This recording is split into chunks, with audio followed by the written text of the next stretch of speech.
Hi there, I'm Meridith Alexander, CEO of Grit Mindset Academy and also author of The Sky is the Limit, which became the #1 hot new release on Amazon in the motivational category in November 2017 on the night that it was released.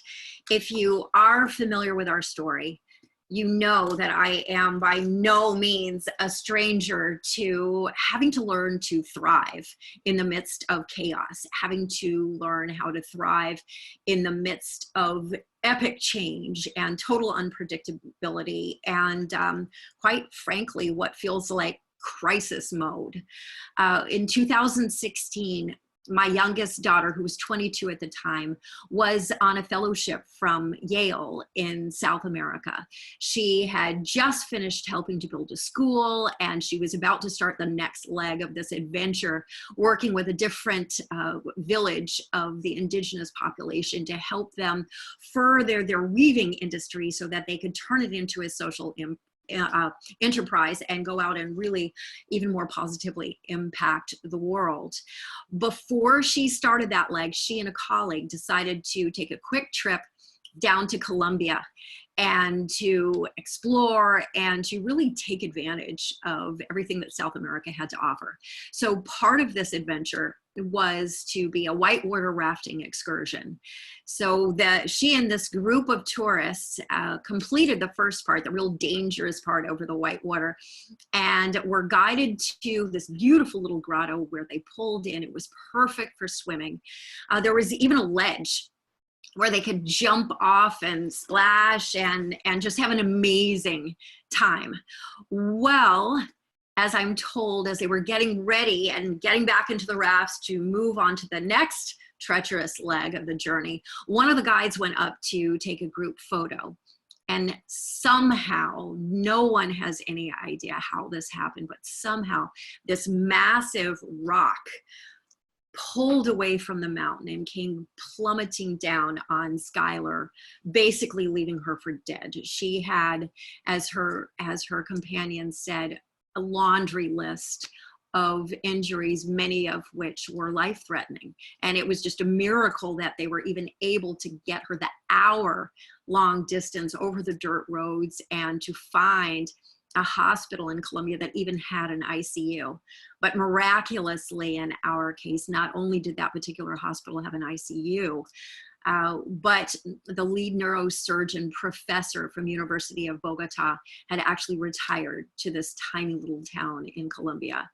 So our story is filled with evidence of miraculous things, but even more so, our story becomes a testimony to the choices that lie in front of us when we're faced with some sort of a crisis. Yes, Skylar did defy all sorts of medical precedent and survive. And I learned some incredibly powerful lessons that it's not the end of the world when you cannot control your circumstances around you, because ultimately one of the greatest gifts from this experience to me is to learn that it's not our circumstances that define us.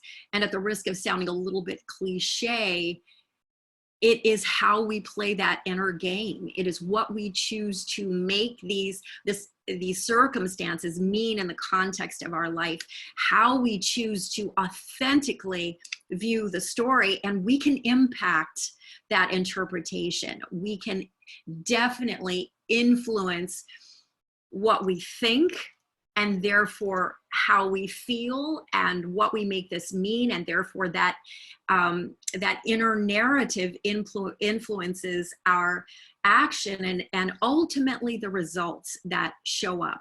So what I'm here to do today is to introduce a new program that I, of course, see immense need for, understanding what so many of us are going through right now, the level of unfamiliarity that most of us are living in right now, let alone fear and terror for many people. Things have dramatically changed.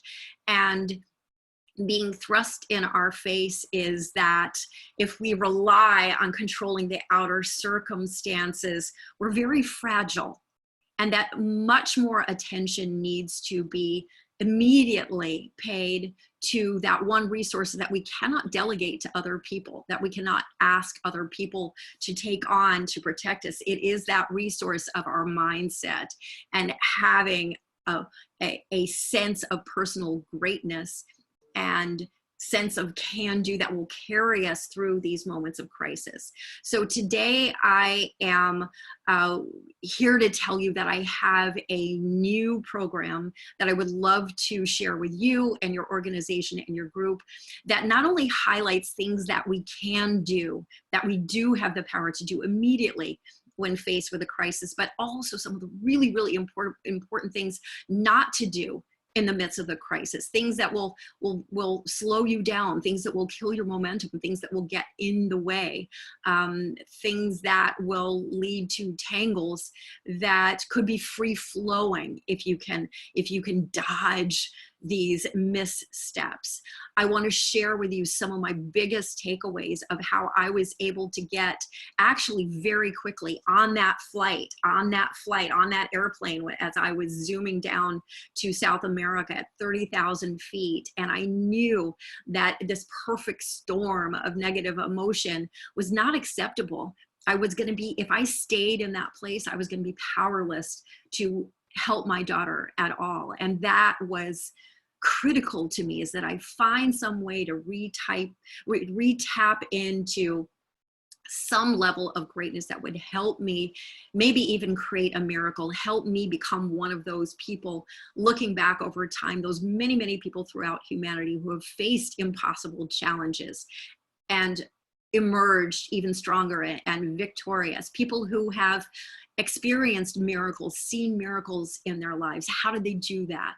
So those are some of the things that this program taps into. So I really, really believe that it's going to be essential for a lot of people as we emerge from this. I genuinely believe that what we're in the midst of is temporary, and yet it's an opportunity to ensure that if there ever are things that are vaguely like this going forward, that we will be stronger, we will have the resources, we will have the geniuses within our community to thrive no matter what. So I would love to encourage you to get more information about this program. It is available both virtually and of course live and in person when we have that opportunity again. But I would love to be of service to you. I would love to share how I and my daughter are still able to thrive, even though we are still in the midst of our marathon journey. I am still her 24/7 caregiver in addition to the businesses that I run. And yet we live in joy, and we have our purpose, and we have our why, and we celebrate and see many, many successes every day. And it takes far more than being quarantined to make us feel trapped or lacking freedom or lacking purpose or lacking hope or faith. And we believe that all of us as human beings have that capability. So I look forward to seeing you someday, whether it is live or virtually, but here's to reaching out and making a huge positive impact for many, many years to come. Thank you for watching. All right. Hope this has been of value. See you soon. Bye.